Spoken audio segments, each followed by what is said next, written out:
Myckena Guerrero here with Vic Ferrante. First of all, congratulations on being inducted to the Solano College Hall of Fame. Thank you very much. Now, you're like a complete all-star here. I feel like you hold so many records, but what did it take to kind of be at that next level?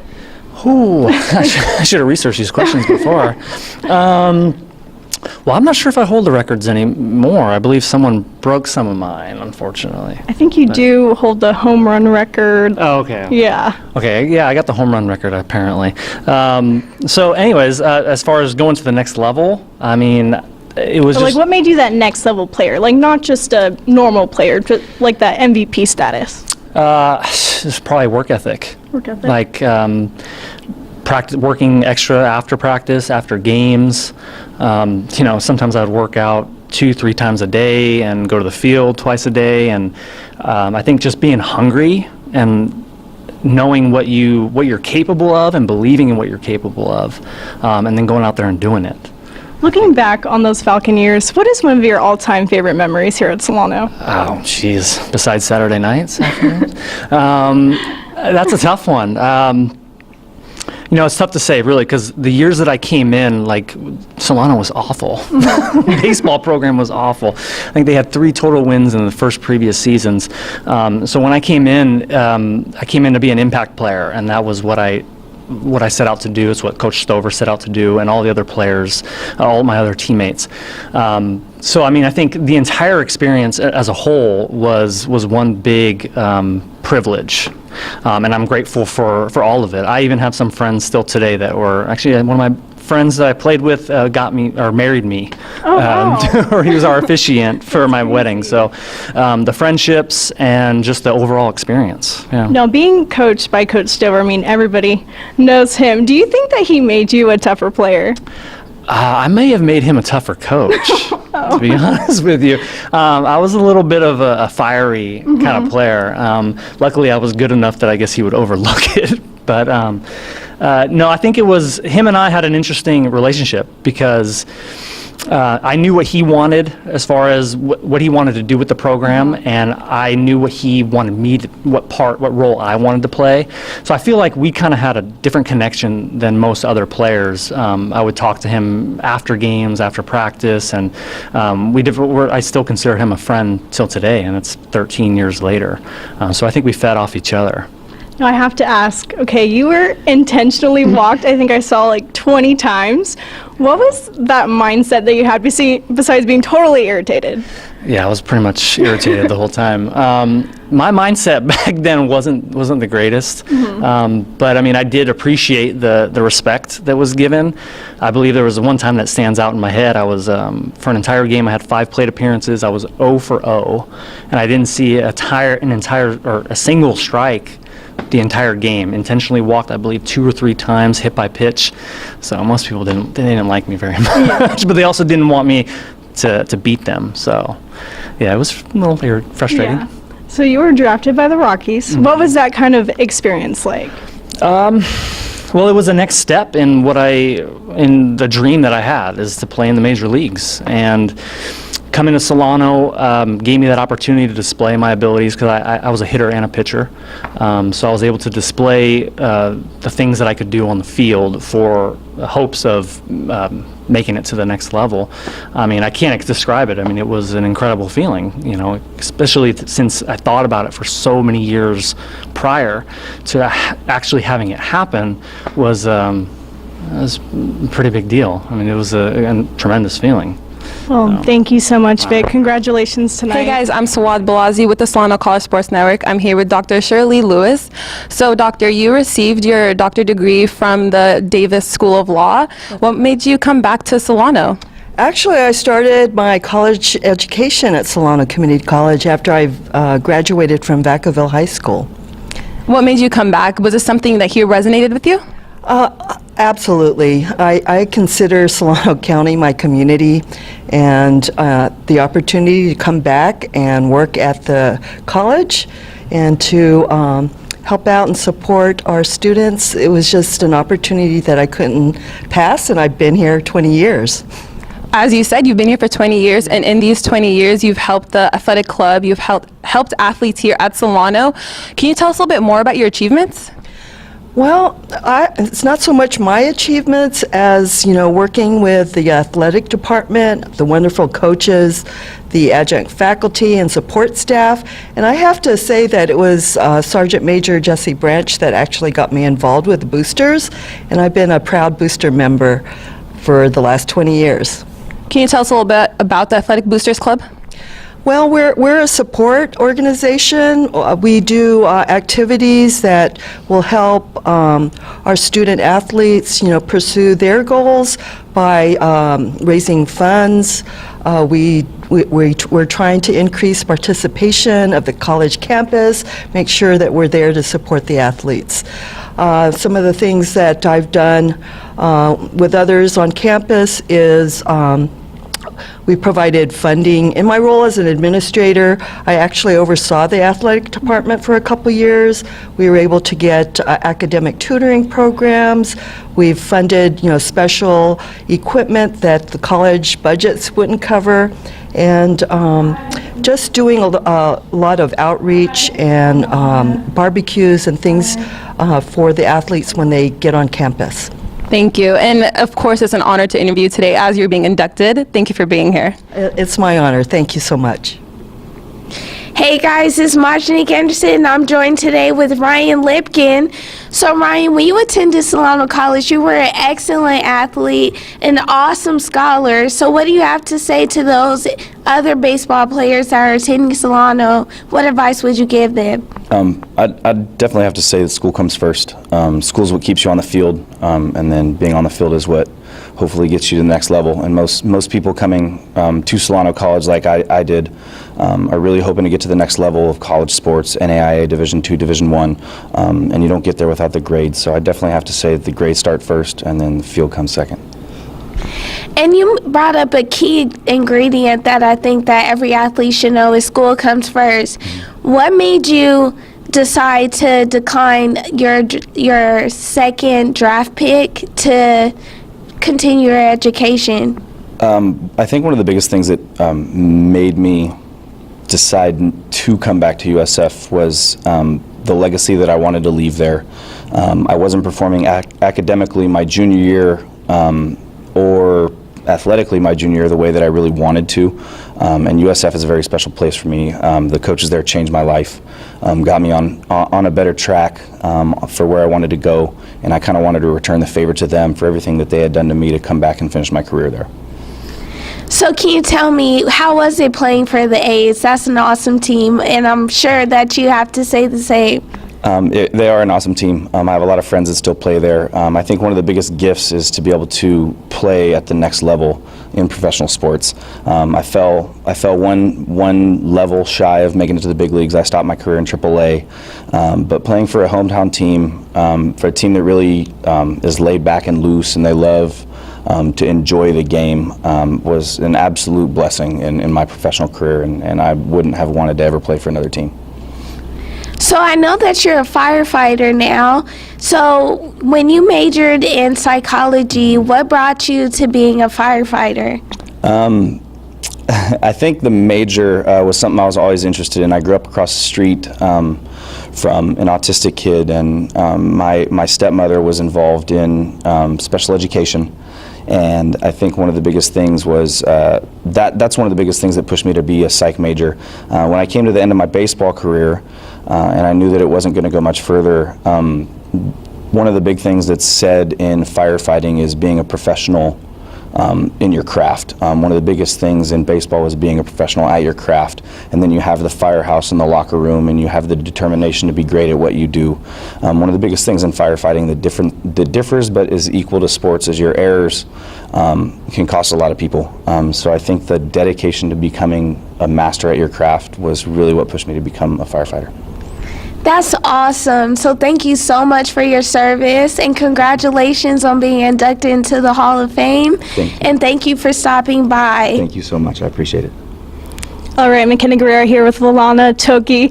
First of all, congratulations on being inducted into the Solano College Hall of Fame. Yeah. Now, you didn't start playing high school basketball until your freshman year. Did it help, kind of like growing up, playing with your siblings, kind of get ready for that competition?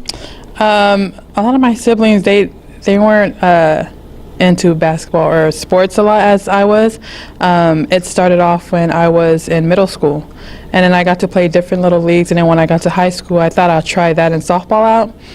And when it came to basketball, it was just something different about it. I think I grew to like and love it more than softball, and so it just, my freshman year, that's when it happened. Well, you were so successful here. I mean, I feel like you had all the awards in the book. Why do you believe you were so successful, though? Well, I definitely couldn't have done it by myself. It was definitely the coaching staff here, Coach Matt and his staff, and the team. Even folks who didn't get to, who weren't playing with us, actually, like our people that did the video recording, score bookkeeping, all of those folks, they all played a huge role in how I became so successful here. And I truly couldn't have done it without my teammates, you know. If it wasn't for them to believe that, you know, I could score during these different times, then, you know, I wouldn't have become or became who I did here. Well, so Kate Shipp-Roberts is here today, one of your former teammates. You got to tell us one of your all-time favorite memories together. I'm trying to think. This was like 10 years ago. This is so long ago, or a little over 10 years. I'm gonna take it back to our Contra Costa game. I think this is the game that everyone talks about. Just the happiness I was able to see on my teammates' face and Kate's face brought so much happiness to me, knowing that they could trust me to, you know, make that last play. But I've had with Kate, I mean, she's such an awesome person. I had a lot of different memories with her. She's a good person, even off the court. But, you know, there's just not just that one time where I had a good time with Kate. It's always a good time when we're around Kate. Now, going to the four-year, did you feel like you were ready at that tempo because of Coach Matt Borchardt's coaching styles? Moving forward when I left here, or? Moving forward to a four-year, like, was the tempo the same as a community to a four-year? Coach Matt I think he did above and beyond. You know, I was way more prepared than I could have ever been when I moved on to Texas. And everything I learned here, I just took it with me, and I was able to use that when I left to a four-year college. So what we want to know, what does life after Solano look like for you now? It's way different. When I left Solano, I transferred to Texas, A&M in Kingsville, Texas. I went with one of my teammates here, Ali Trinette Scott. It wasn't, the only difference out there is their weather. I had to adapt to that, you know, especially when it came to our working out and stuff like that.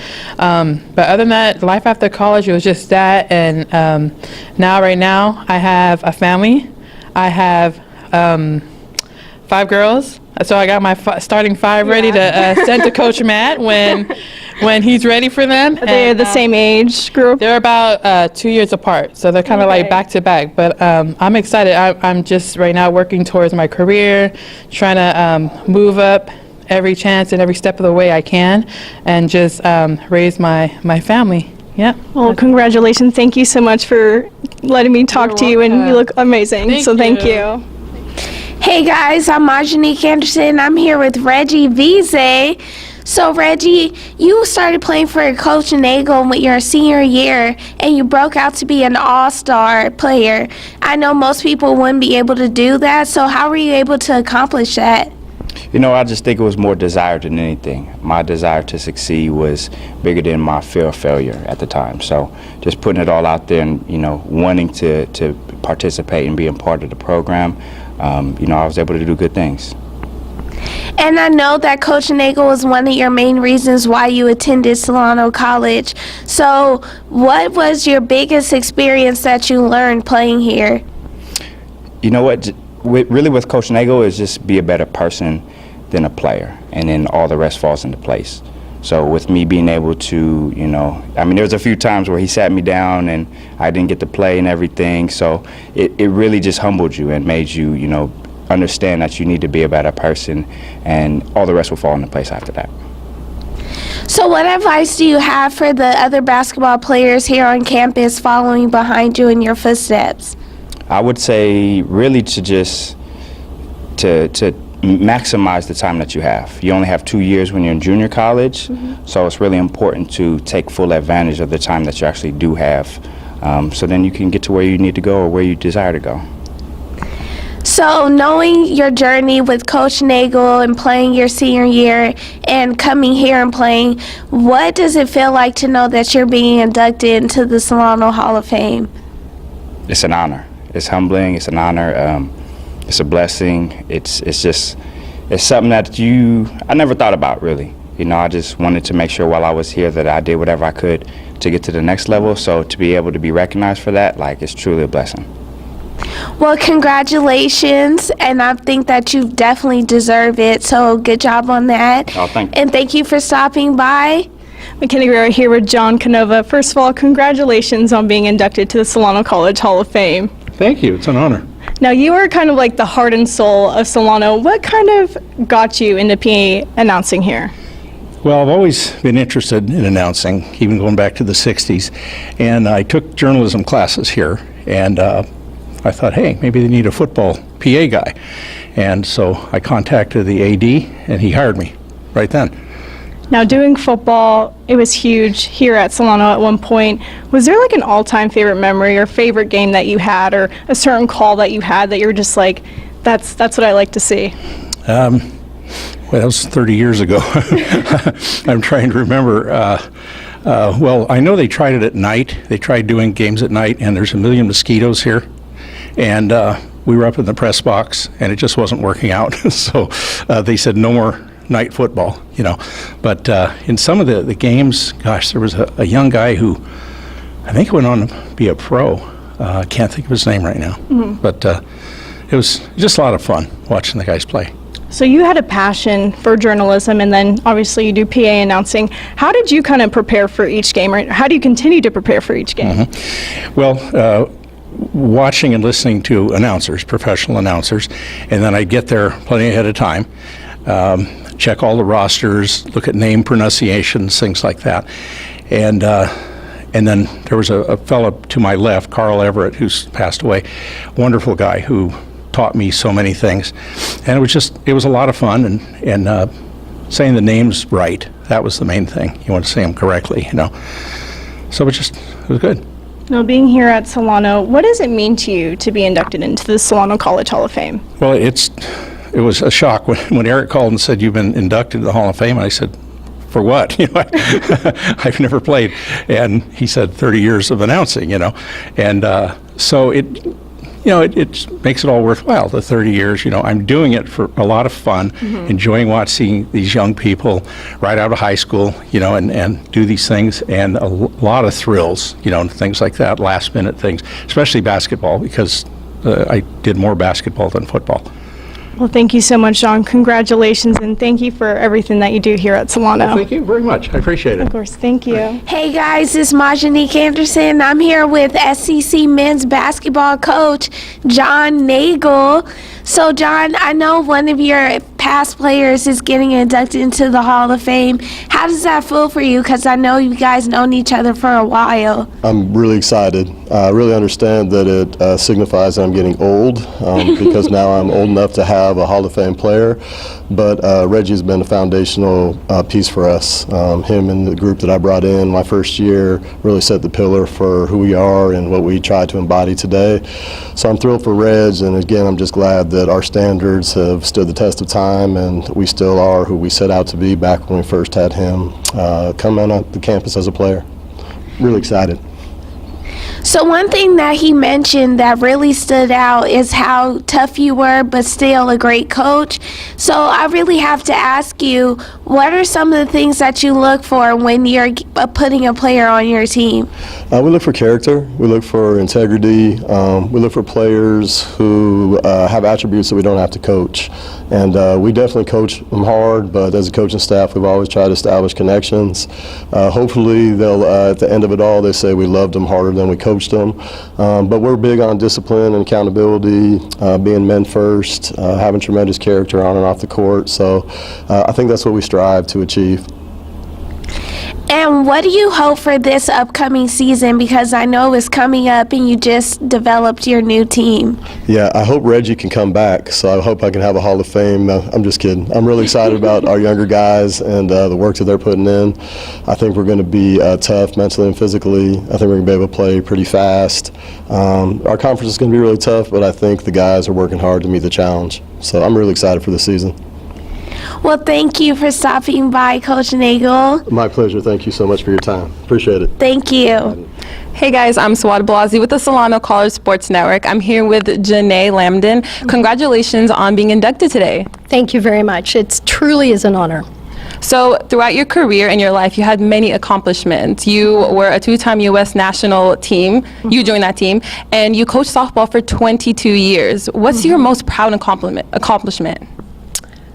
Raising up young women to be strong and productive in our society.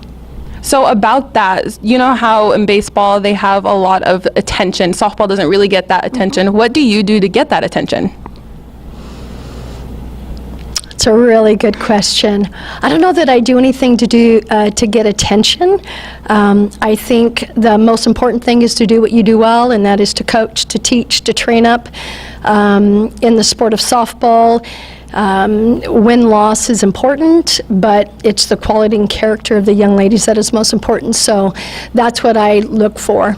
Our attention comes from our win-loss record. I mean, obviously, that's one of the reasons why I'm here.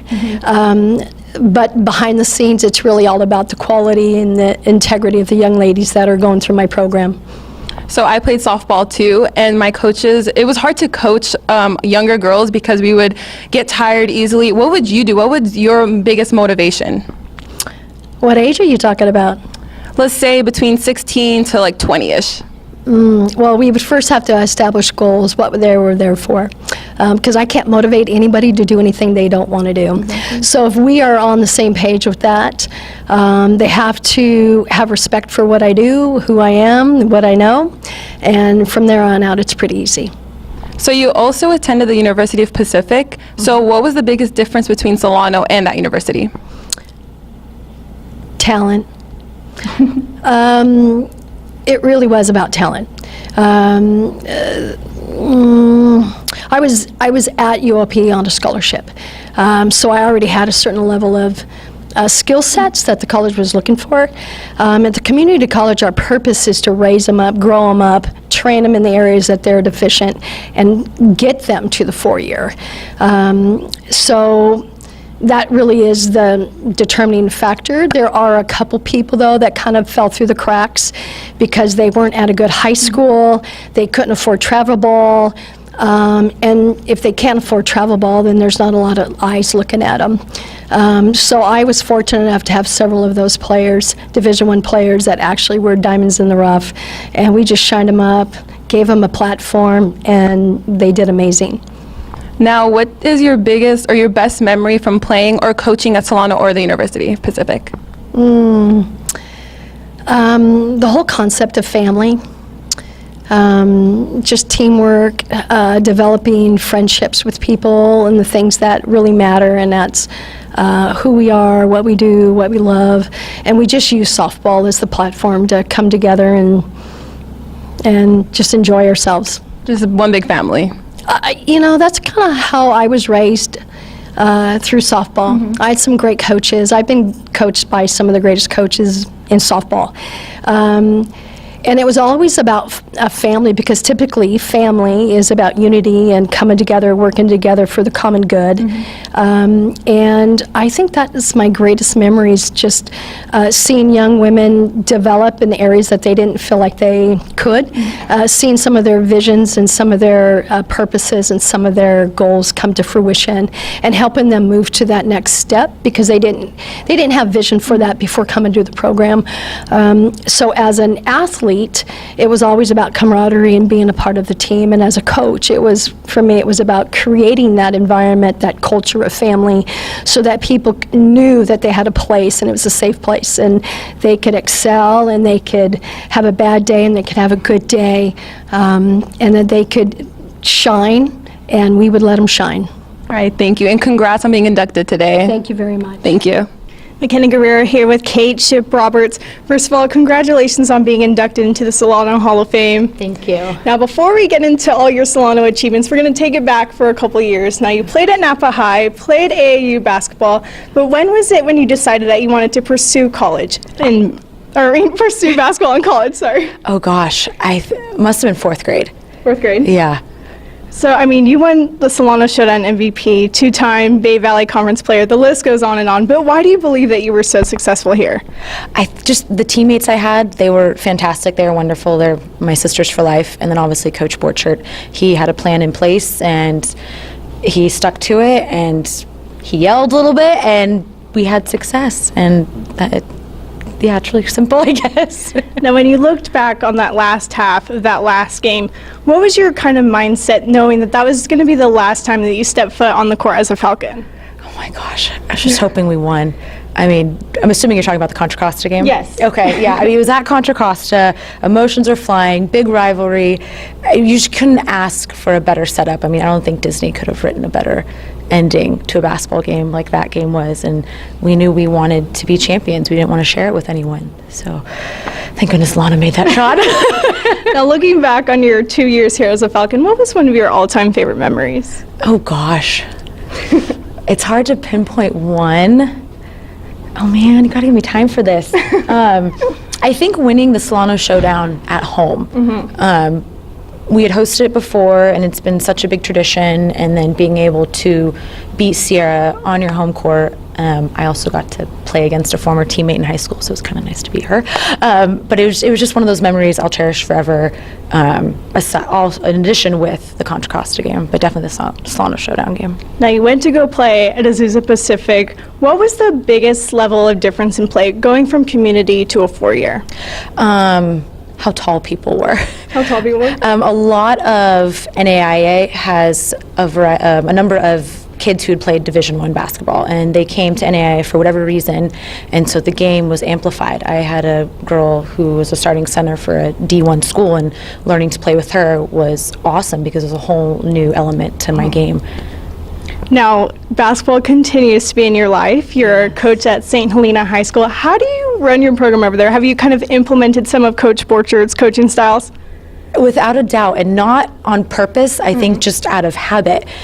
His wife came to a game when I was at American Canyon, and I said something, and she was like, "Oh, you got that from Matt?" And I'm like, oh my gosh, I didn't even realize that. It was just kind of like second nature, using those same phrases and philosophies and terms and plays. But I think my program is set up similar to his because I know what it takes to succeed from his point of view, and I want to see other girls succeed as well. Okay, so I have to ask you, I work for maxpreps.com, so who are some girls that we can look out for this year? Oh gosh, on St. Helena? Yes. Oh man. We're going to be a young team. It's mostly juniors. Okay. But I would say Blaney Adamson. She can probably squat you and I combined, and truck people over at the same time while carrying us. Silali Garcia, she's just a raw athlete, all-star soccer player, runner, you name it. She's good at everything she does. Well, thank you so much, Kate. Congratulations, and you look lovely. So do you. Oh, thank you. Thank you so much.